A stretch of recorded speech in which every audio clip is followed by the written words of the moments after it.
Usaili wa walimu unaendelea ambapo unahusisha walimu daraja A, daraja B pamoja na daraja C. Haya ni maswali ambayo yanahusiana kabisa na masuala ya usaili, lakini pia kabla hatujaingia katika maswali hayo, tutaelekezana kwanza kwamba usaili unakuwaje. Usaili unaweza ukafanyika kwa njia ya online, yani kwa kompyuta, ama unaweza ukafanyika kwa njia ya kuandika, lakini njia ambayo inapendelewa zaidi kwa sasa ni njia ya kutumia kompyuta katika usaili. Sasa maswali ambayo yanatoka katika mitihani hii yanakuwa mara nyingi mengi ni maswali ambayo yanahusu yale masomo ya kufundishia, masomo ya ualimu yenyewe, na yale masomo ya darasani.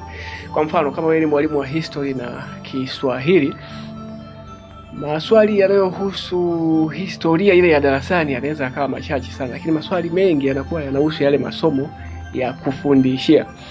Sasa hapa tunatazama maswali mbalimbali ambayo yanaweza yakatokea, ama na mfano wa maswali ambayo hutokea katika masuala haya ya usaili.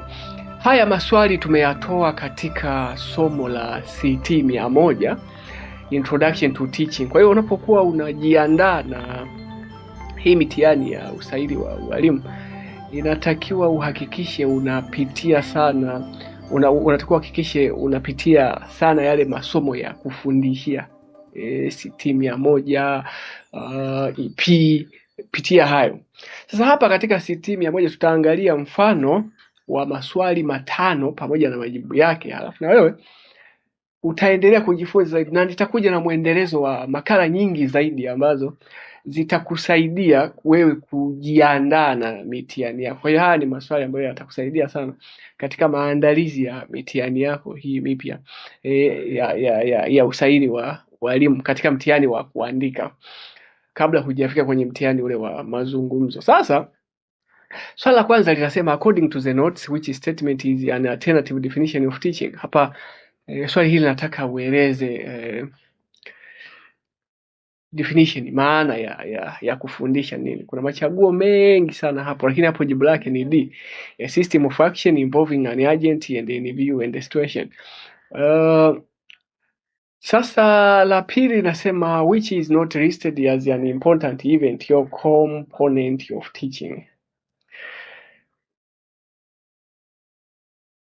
Sasa hapa jibu lake ni the teacher's personal talent. Kipi sio kitu cha muhimu sana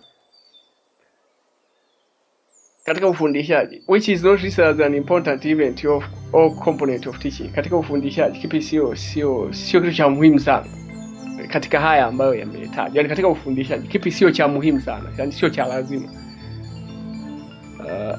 Kwa tumetoa jibu kwamba the teacher's personal talent, kipaji chako. Kwa mfano kama mwalimu wewe una kipaji cha kucheza mpira, kwa hiyo sio lazima.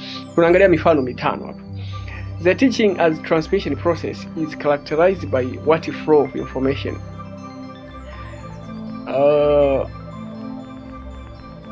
Jibu lake hapa ni B, information generated collaborative by both. Hapa unatakiwa ufahamu kitu kimoja, teaching as transmission process. Hii ni lazima ujue. Transmission process katika ufundishaji, transmission process ni kitu gani?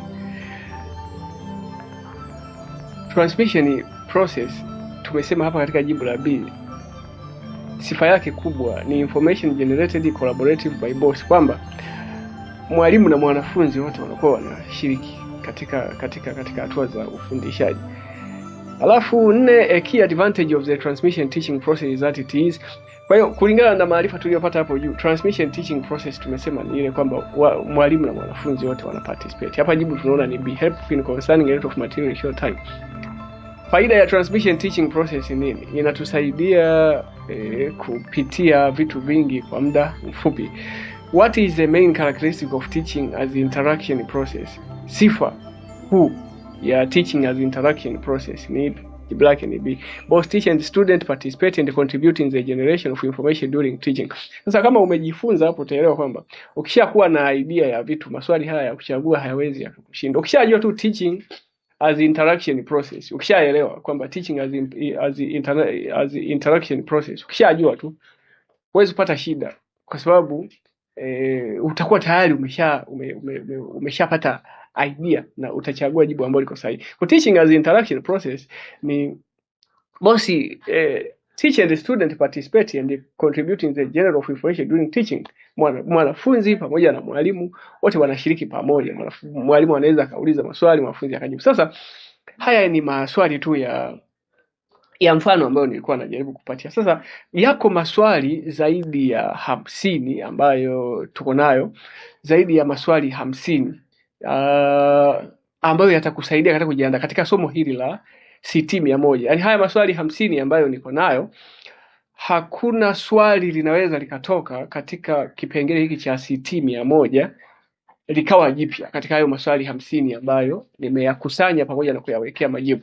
Kwa hiyo kwa mtu ambaye anayahitaji maswali hayo, linki ya namna ya kuyapata nimeweka katika komenti ya kwanza ambayo nimepin comment pale, lakini pia ukiangalia katika description utaona nimeweka linki ya kuweza kupata maswali haya 50 ambayo yatakusaidia sana.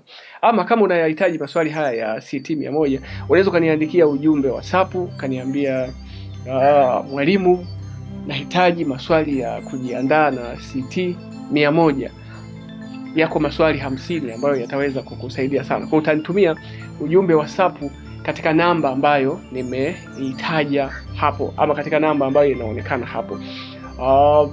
Ama unaweza ukaangalia katika description, ama unaweza ukaenda katika komenti ya kwanza ambayo nimeweza kuipin.